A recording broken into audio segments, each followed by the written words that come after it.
आप सभी को राधे राधे, जय श्री कृष्णा, जय गौ माता। आज की वीडियो में मैं बताऊंगी सकरात पे नियम लेने वाली पोपाबाई की कथा, जो पूरे साल नियम लिया जाता है 1 वर्ष के लिए, और वह सुबह उठकर नियम से यह कथा सुनी जाती है 1 साल तक, और फिर इसका कथा का उद्यापन किया जाता है। किसी गांव में एक पोपाबाई रहती थी। वह बहुत ज़्यादा नियम व्रत करती थी।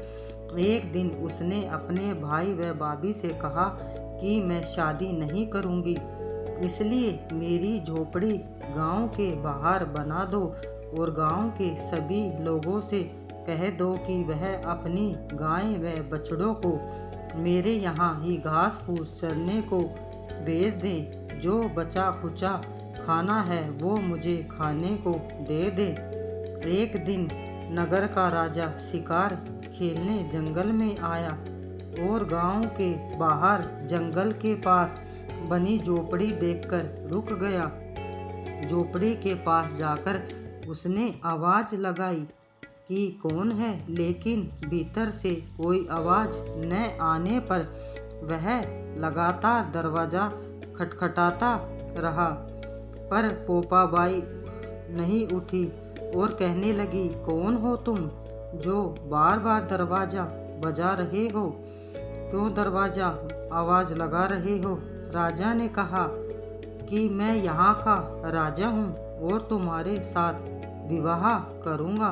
पोपाबाई ने कहा कि जहाँ से आए हो वहीं चले जाओ। मैं किसी पराये आदमी का मुंह नहीं देखती हूँ। राजा ने पोपाबाई की एक नहीं सुनी और जबरदस्ती उठा ले गया। तब पोपाबाई ने राजा को श्राप दिया कि उसका सारा राज पाट नष्ट हो जाए। महल में आने पर राजा की रानियों ने सारी बात सुनकर राजा से अनुरोध किया कि इसे वहीं वापस छोड़ आओ। राजा जब पोपाबाई को वापस झोपड़ी में छोड़ने जाने लगा तो रास्ते में पाप की नदी आई और जिसमें वह डूब गया।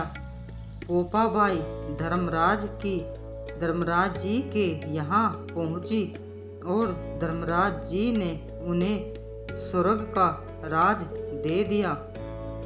एक बार एक सेठ ने सेठानी मृत्युलोक से स्वर्गलोक आए तो उसके द्वारा बंद देखकर वह धर्मराज जी से द्वार खोलने का आग्रह करते हैं। धर्मराज जी कहते हैं, इस द्वार पर पोपाबाई का राज है।